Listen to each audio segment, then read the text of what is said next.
Emerge from summer, new sights seen. The leaves are turning brown from green. A brush of wind, they slowly fall. Some limbs bear no leaves at all. A ray of colors, a show of trees, storing food for the freeze. Goodbye to hot, dry weather seen. At last it's time for Halloween.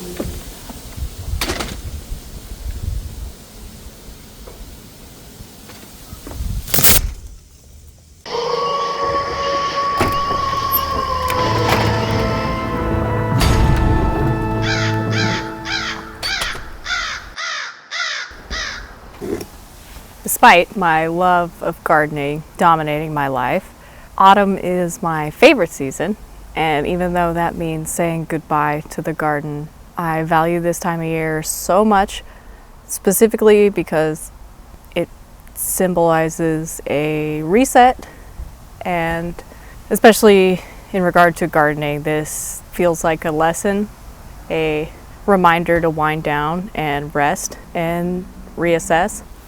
And it's just as much work as the peak growing season, so it's still fun for a workaholic. Not just saying goodbye, I'm saying hello to a fresh take and the opportunity to evaluate everything that I've learned in the season before. I also just like candy and really scary stuff. The first thing I do at the turn of the season is to make space in the garden. And in beds, this would be cutting down all of the annuals that will be destroyed by frost. So tomatoes out, pick all the herbs. I overwinter my peppers, so I uproot those and bring them inside. And I be sure to preserve anything I can that is harvestable right now. Tomatoes you can pick early and ripen on the counter, and of course dry your herbs, and then with the abundance of your produce, try canning, pickling, fermenting. Hi, Doug. It's also a great time to expand your garden by making new raised beds and opening up growing zones that you haven't used before. So for me, I've been laying wood chips to kill off the grass over the winter, and then in the spring I can plant directly into those areas and have mostly usable soil without any extra effort. Now is also a great time to top off your raised beds with compost for food. Maybe try a cover crop or a heavy mulching just to protect that soil. Don't use anything plastic unless you're looking to solarize your soil. Something lightweight that will just protect from UV without creating a anaerobic environment. So coffee bags, heavy straw mulch, a layer of lawn clippings or leaves that you've raked up, anything that could break down in that dormant period to further enrich your soil.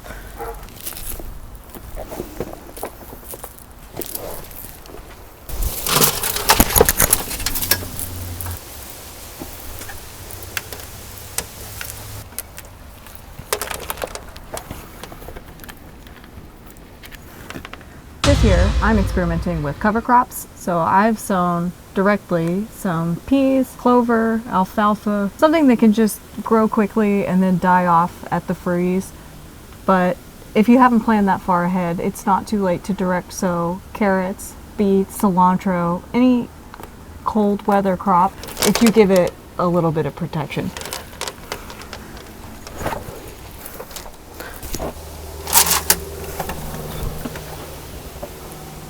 Luckily, I thought ahead this time, and I was able to start some brassicas, such as kale, bok choy, chiji masai, in cell trays, so I can plant them out once I've made room, removing all the hot weather crops.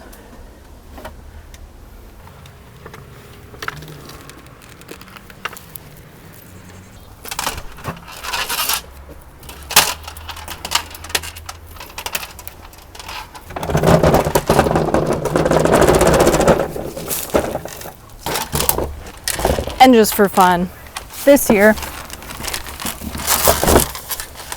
I'm trying out starting onions and garlic in cell trays, as well as direct sowing, just to see how they perform.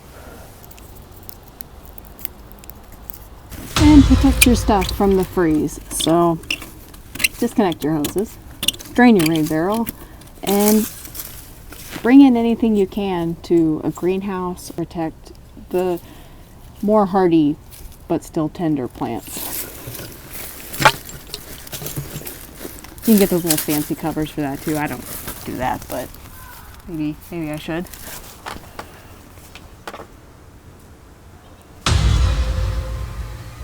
I also like to take inventory of all my tools and gardening accessories, evaluate what needs repaired or should be just thrown out. So broken pots should go. It's a good time to sharpen your tools, to clean everything up, and just perform routine maintenance on all of the things you won't be using over the winter.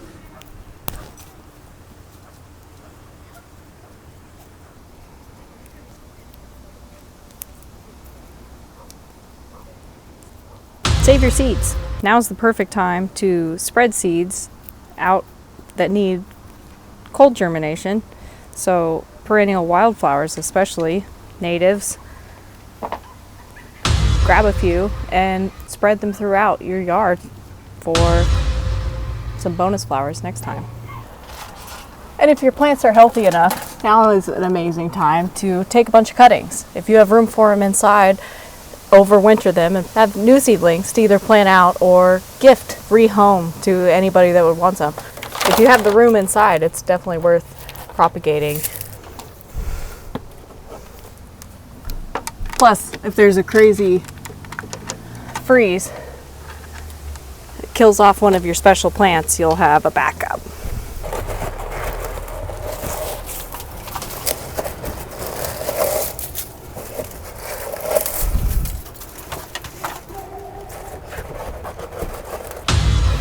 Do some tidying up while you're at it.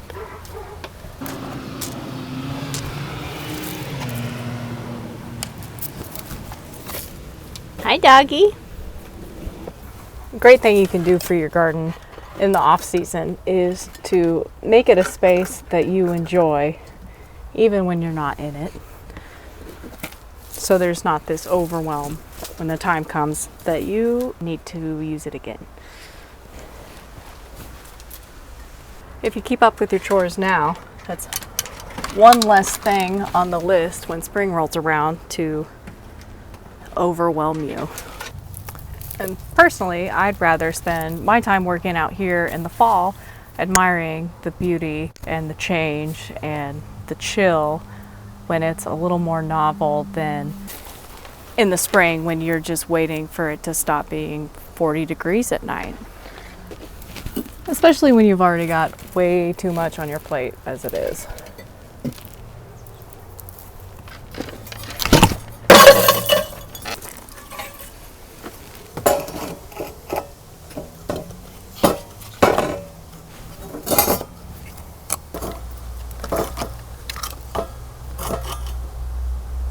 And when it's too cold, for even seasoned outdoor lovers,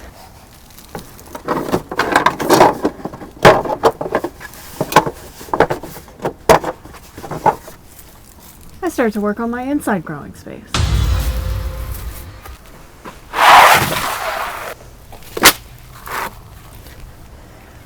Sanitizing cell trays, cleaning out all my old pots, booting up my grow lights, going through my old seeds. It may seem like a long time from now, but seed starting is just around the corner, and if you start things now, you can take a big load off when that time comes. If you're like me, you're going to be cramming a lot of stuff into a very tight space when it comes time to start your seedlings. So make some space, get stuff off the ground.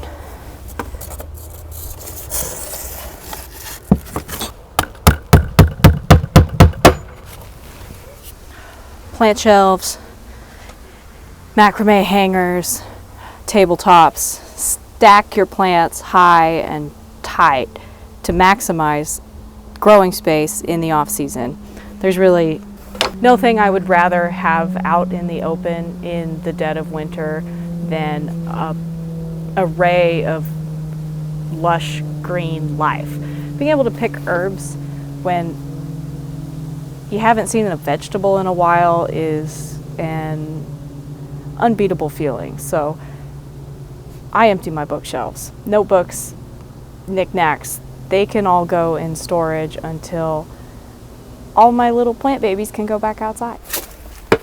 As much as I love winter, it can be a little defeating and especially brutal on morale when all you want is a warm breeze or a fresh tomato.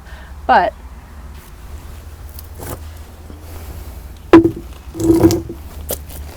spring is just around the corner even now, so to keep whatever hope alive you can, make the space as comfortable as you can and as productive as possible in terms of maintaining your passion throughout the winter.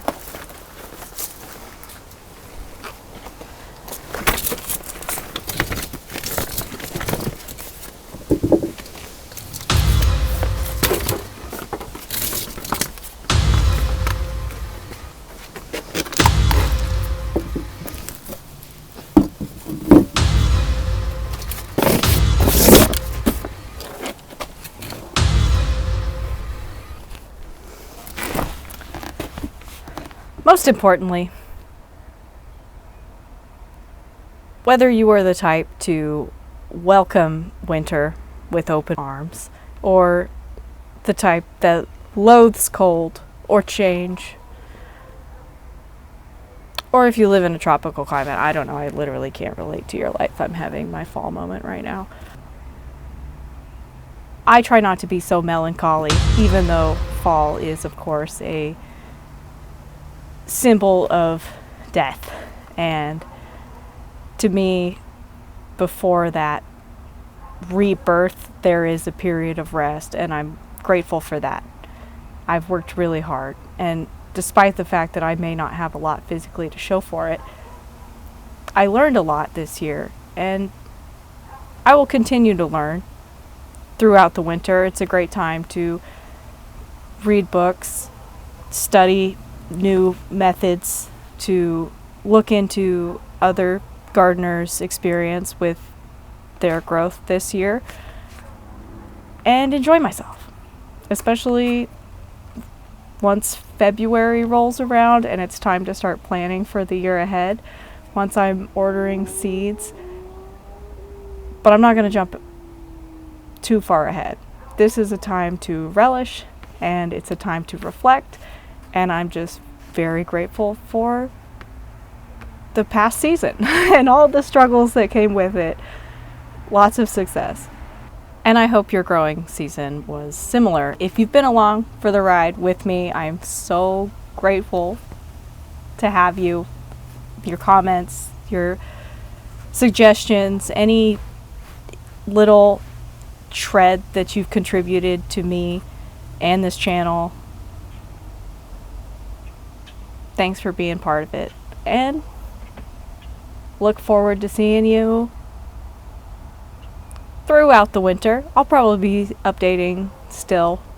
I'll have some sort of project going, so I don't go pure cabin fever. I will definitely be updating with some little tidbits, but I am just going to enjoy myself as much as possible throughout the winter, and hopefully come back in the spring a stronger gardener than I was last spring.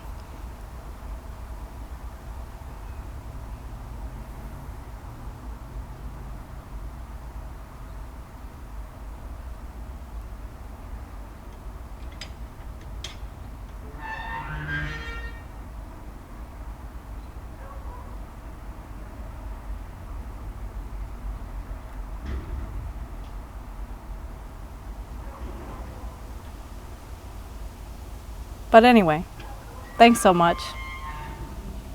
Appreciate your support. Look forward to seeing you again. See you later.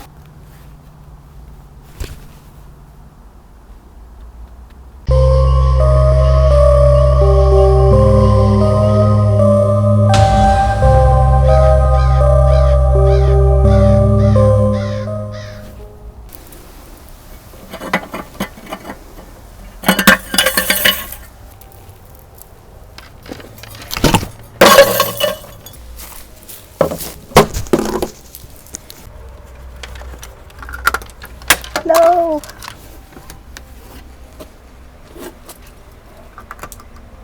Past season and all the struggles that came with it. Lots of success.